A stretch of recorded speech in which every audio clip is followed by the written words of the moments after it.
Olá! O Brasil, graças à Constituição de 1988, tem um sistema de saúde com acesso integral, universal e gratuito.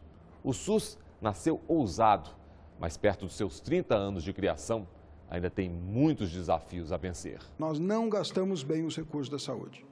É visível o mau uso dos recursos da saúde. Porque se eles entenderem que saúde será uma despesa como todas as outras, o governo vai estar tratando nós todos, não como pessoas, mas como números.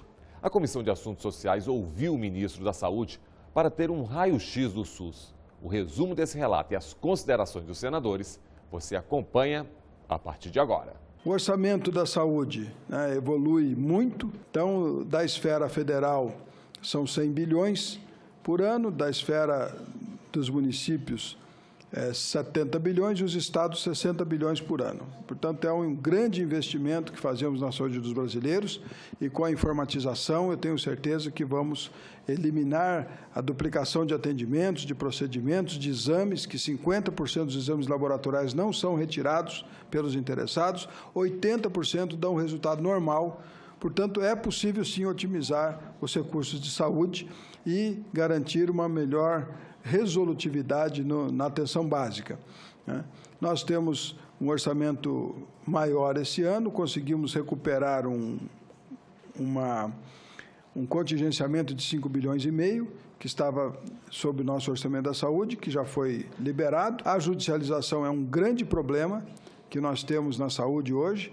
São, entre estados, municípios e União, 5 bilhões por ano de recursos, que crescem exponencialmente, como vocês estão vendo, e isso desorganiza qualquer orçamento.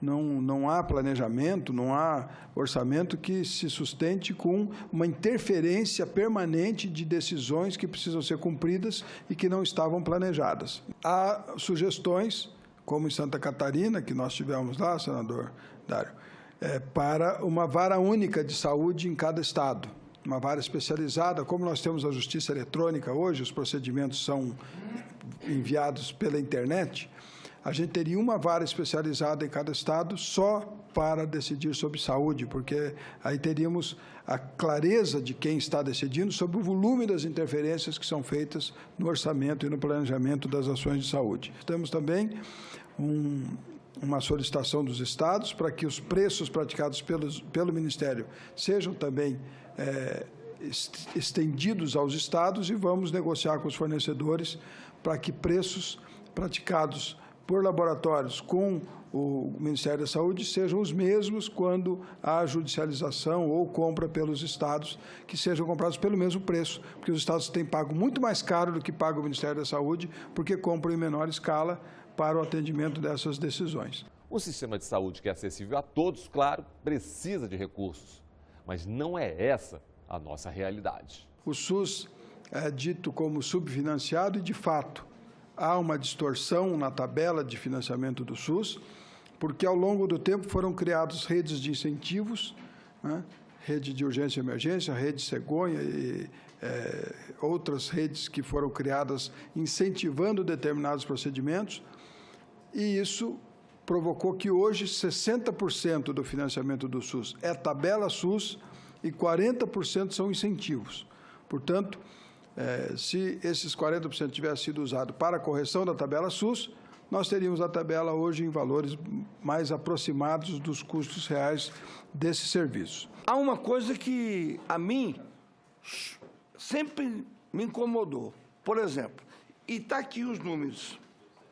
Dos 232 bilhões do SUS de 2015, a maior parcela é da União, de 100 bilhões.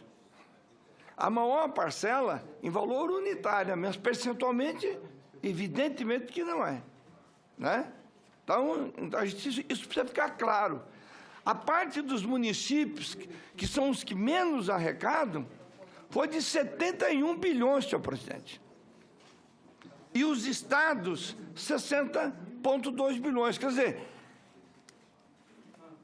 daqueles, na hora de você mandar o dinheiro que é arrecadado, e a arrecadação é feita nos municípios.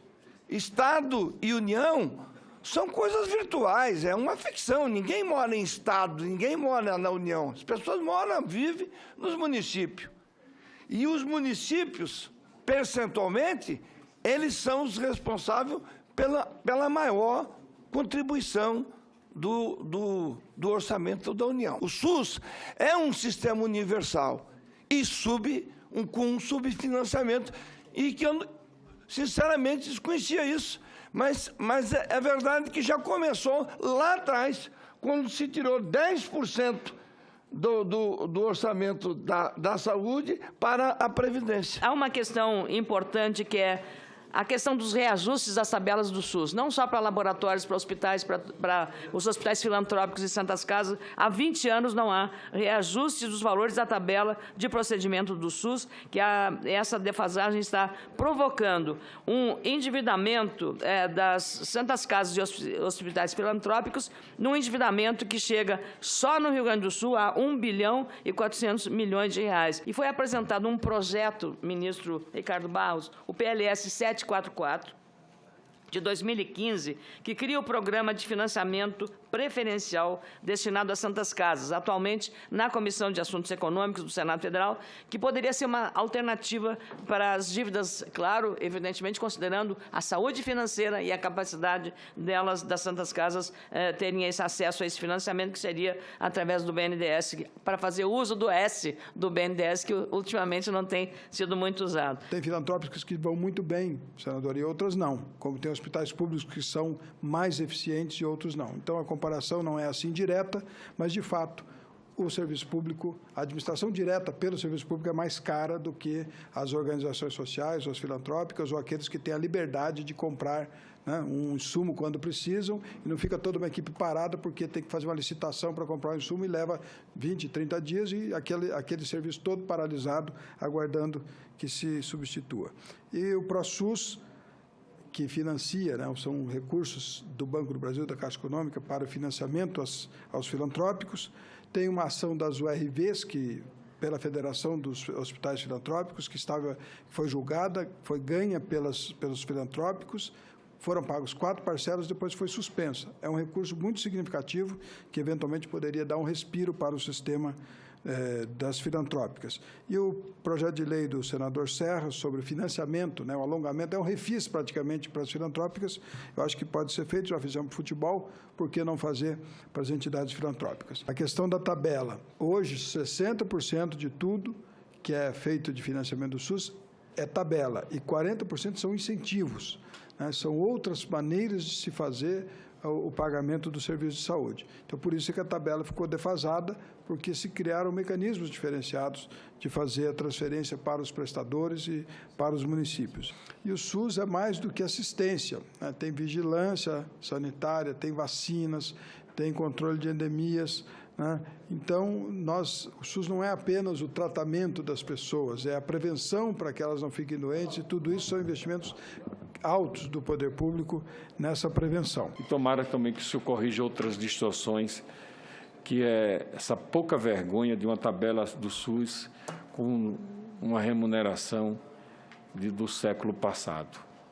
Isso é um estímulo, ministro, isso é um estímulo à desonestidade, é o Estado não pagando, não remunerando adequadamente e cobrando o máximo. Isso é extremamente incoerente. 25% da população brasileira são usuários de planos de saúde, que também utilizam o sistema público. E daí, um desafio antigo. O SUS quer ser ressarcido por esse atendimento.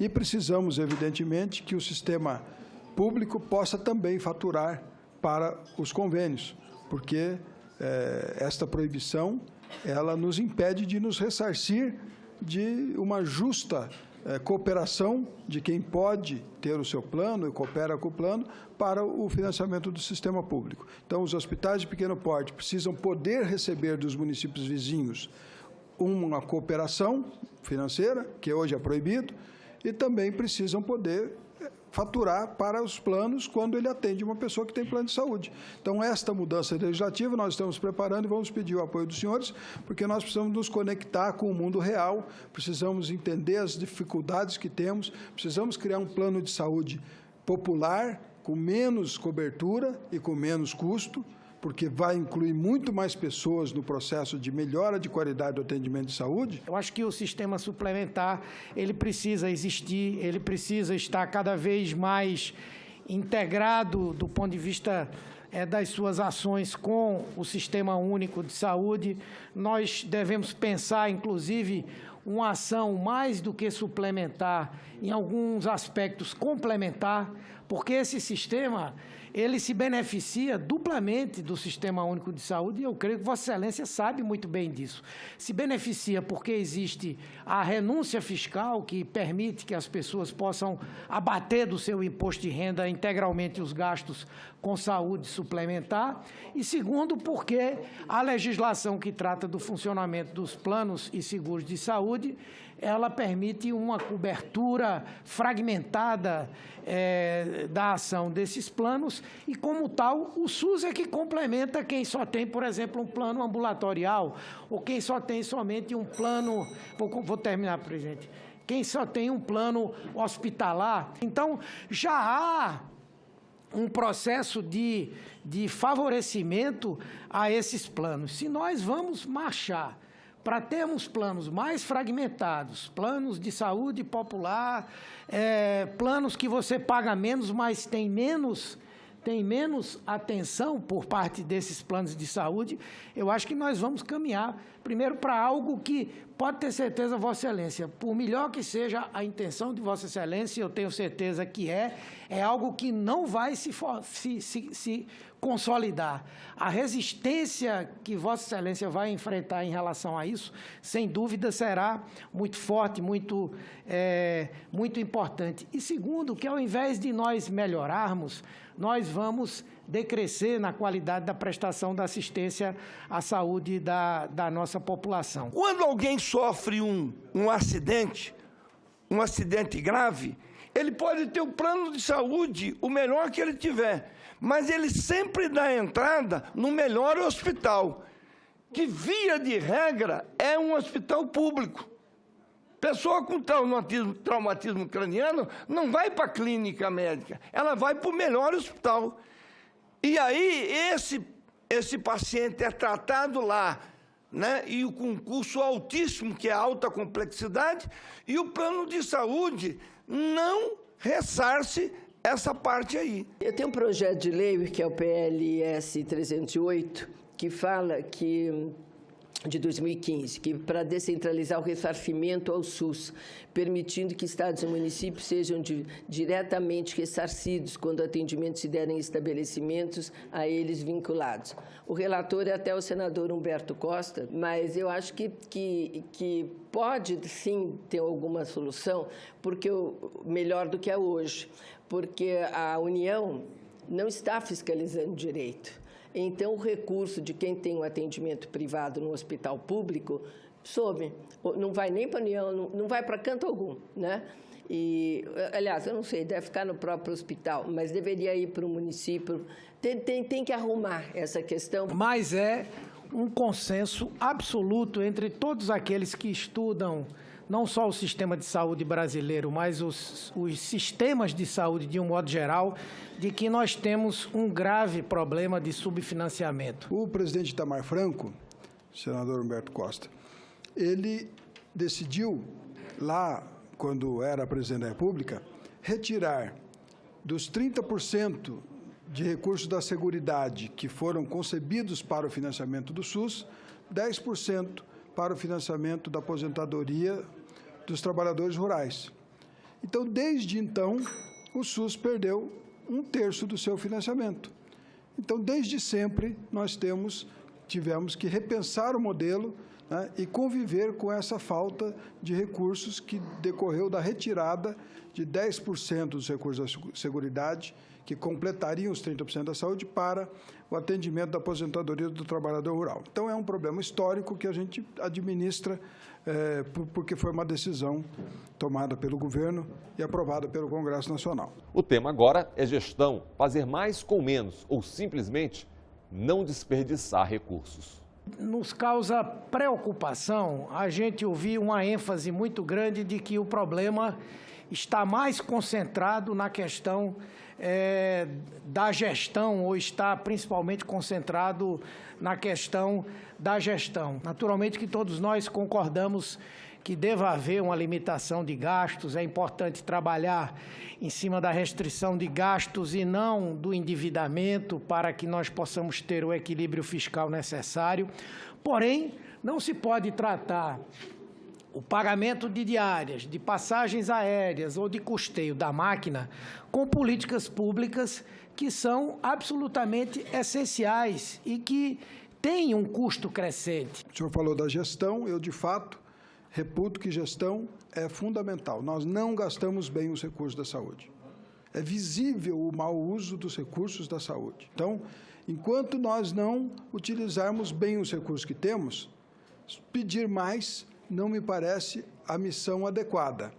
Eu prefiro arrumar a casa primeiro, garantir que tudo que está sendo gasto seja bem gasto, com a melhor qualidade possível, o melhor retorno à população possível, e aí vamos buscar novas fontes de financiamento para aquilo que se apresentar necessário. Eu reverencio a confissão do nosso ministro ao dizer que os recursos do conhecimento de todos do nosso país são mal aplicados pelo setor público em todas as áreas. No meu entendimento, ministro, nós vivemos uma crise profunda do Estado, em que não temos planejamento. Se a saúde é um direito consagrado na nossa Constituição, e não é cumprida, porque os governos são transitórios. Cada governo que passa tem sua equipe, não há um planejamento de longo prazo, um planejamento estratégico no nosso país, que abrange todo o universo do nosso território, municípios, estados. Eu gostaria de falar da relevância da gestão. E eu me sirvo de uma declaração feita pelo ex-ministro da Saúde, Alexandre Padilha, que, numa entrevista às páginas amarelas da Veja, ele declarou que um cuidado maior nas compras dos medicamentos feitos pelo Ministério da Saúde foi possível fazer uma economia de, não me lembro o número exato, mas tipo 5 milhões de reais. Eu imagino, num país que joga os medicamentos fora, com prazo de validade vencidos, é a demonstração clara, quando isso acontece, de um descuido com o gerenciamento. Um descuido sério, porque é dinheiro jogado fora. Eu não posso entender que o governo federal, e muito menos o presidente Temer, vai entender que saúde seja uma despesa igual a qualquer outra. Ela precisa ter um tratamento diferenciado. Porque se eles entenderem que saúde será uma despesa como todas as outras, o governo vai estar tratando nós todos, não como pessoas, mas como números. E nós não somos números, nós somos humanos. Nós temos as nossas dificuldades, nós somos imperfeitos, nós precisamos de apoio. Um país como esse, nosso, que ainda é um país que tem muitas diferenças e desigualdades sociais, precisa muito do sistema público de saúde. O combate ao Aedes aegypti, a informatização da saúde, o acesso aos exames dos mais simples aos mais complexos. Todos aqueles que têm estudado o Sistema Único de Saúde e trabalham nele entendem que nós temos hoje alguns gargalos importantes e que são importantes, inclusive para a falta de legitimidade que o sistema tem. O mesmo sistema que garante atendimento integral a quem tem AIDS, hepatite C, doenças as mais raras e as mais caras do mundo para se tratar, é um sistema que não é reconhecido por isso, mas que é encarado pelo fato das filas nas emergências, da demora para fazer um exame especializado. Existe, na questão dos exames que são solicitados, exames de especialidades, aí eu diria assim, a falta de resolutividade da atenção básica decorre também de uma cultura do brasileiro, que acha que se não sair da consulta médica sem uma receita ou sem um pedido de exame, ele não foi atendido, né? é uma cultura do povo brasileiro e isso acaba provocando esses 50% de exames que não são retirados depois que a pessoa não tem mais nenhum sintoma daquilo, não se interessa em buscar o exame, e 80% dos exames com resultado normal. De qualquer forma, o prontuário eletrônico vai permitir que cada cidadão, quando chegue à unidade de saúde, tenha a sua ficha pronta, publicada na tela do computador do médico que vai consultá-lo. E aí o seu último exame de sangue, as suas radiografias, o seu histórico de saúde estará lá presente, e isso vai evitar, evidentemente, a repetição de solicitação de exames para informações que já foram patrocinadas pelo poder público para aquele cidadão e que apenas têm que estar disponíveis para a consulta do médico que vai consultá-lo. Também porque evitará a repetição de consultas e a repetição de medicamentos que ele busca eventualmente em um outro e outro posto de saúde, e é consultado de novo e é dado medicamento de novo, né, por falta de controle e de informação sistematizada. Foi divulgado um grupo de cientistas do Brasil e dos Estados Unidos que testaram em camundongos com sucesso 2 vacinas experimentais contra o vírus da Zika. De acordo com os autores do estudo, Zanotto, professor da Universidade de São Paulo, os resultados do estudo são muito animadores, embora sejam apenas prova de conceito. Quer dizer, que é possível produzir uma vacina contra o vírus da Zika. Da mesma forma, foi divulgado que os primeiros voluntários a receber dose de vacinas contra a dengue, do Butantan, foram vacinados e os ensaios clínicos serão conduzidos pela Faculdade de Medicina de Rio Preto. No caso da vacina para a Zika, qual o apoio que o governo federal tem dado? Já as pesquisas que estão acontecendo na USP, se eles estão fazendo por conta própria, se tem apoio do Ministério. E sobre a vacina da dengue, o Ministério da Saúde trabalha com algum prazo para disponibilizar essa vacina para toda a população, essa que já está mais adiantada, né? Vacinas da Zika. Temos já o Instituto Evandro Chagas, com a Universidade do Texas, já tem uma vacina de Zika pronta que estará com testes clínicos iniciando a partir de novembro. E temos também a vacina da dengue, né, no Butantan, com 300 milhões de reais já destinados para o desenvolvimento da vacina da dengue, e abrimos uma chamada pública de 65 milhões de reais do CNPq, Ministério da Ciência e Tecnologia e Ministério da Saúde, para patrocinar pesquisas sobre Zika. Qualquer pessoa, todos os nossos cientistas, pesquisadores que tenham alguma pesquisa em andamento sobre Zika podem se qualificar e nós financiaremos a pesquisa para ver se conseguimos, com isso, multiplicar soluções para o enfrentamento da Zika. O Brasil tem um exército que nenhum canto do mundo tem: os agentes de saúde e os agentes de endemia. São 500 mil profissionais que estão nas ruas, mas, infelizmente, muitos deles, ou a grande maioria deles, ainda com a prancheta na mão ou com a roupa desbotada, presidente. Ou seja, subutilizados. E muitos, às vezes, por falta de condições, não têm a qualificação necessária para aquilo. Quando ele poderia estar com um celular como esse, ou mais simples do que esse, passando as informações online e dizendo ao ministro, ao presidente, ao prefeito, ao governador, ao secretário de saúde, ao secretário de Estado, quem quer que fosse importante na cadeia do SUS ou na rede do SUS, a situação de cada família. Se ali tem alguém com anemia falciforme, se ali tem alguém com câncer, ou até se ali tem alguém que ainda não foi alfabetizado ou que se alguém está desempregado. Nós temos esses profissionais. Agora, não adianta tê-los se eles não têm os meios adequados para exercer a sua atividade. De fato, um exército, né, os agentes comunitários, precisamos de motivá-los, de conseguir colher o melhor fruto do seu trabalho. Por isso, a nossa proposta de instrumentalizá-los com acessório que permita o seu melhor desempenho e a melhor coleta pelo poder público do resultado do seu trabalho. Melhor do que ser muito bem atendido num posto de saúde é não precisar ir ao posto de saúde, né? Então, exercício físico, alimentação saudável, tabagismo, né? Deixem de fumar, alcoolismo, né? Excesso de álcool não ajuda a saúde. Então, é preciso que nós convoquemos a nossa população para cuidar da sua saúde, para combater o mosquito, porque só os agentes públicos não vão combater o mosquito, é preciso que cada cidadão cuide do seu espaço. Reafirmamos nosso compromisso com o SUS, nosso compromisso com a saúde como um todo, a universalidade, a integralidade, mas também o nosso compromisso com a gestão, com o esforço para que a qualidade do serviço público de saúde que pode ser prestado seja a nossa grande meta, né?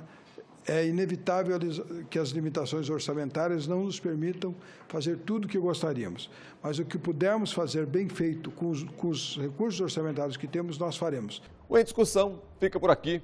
Você também pode acessar o programa pela internet, senado.leg.br/TV.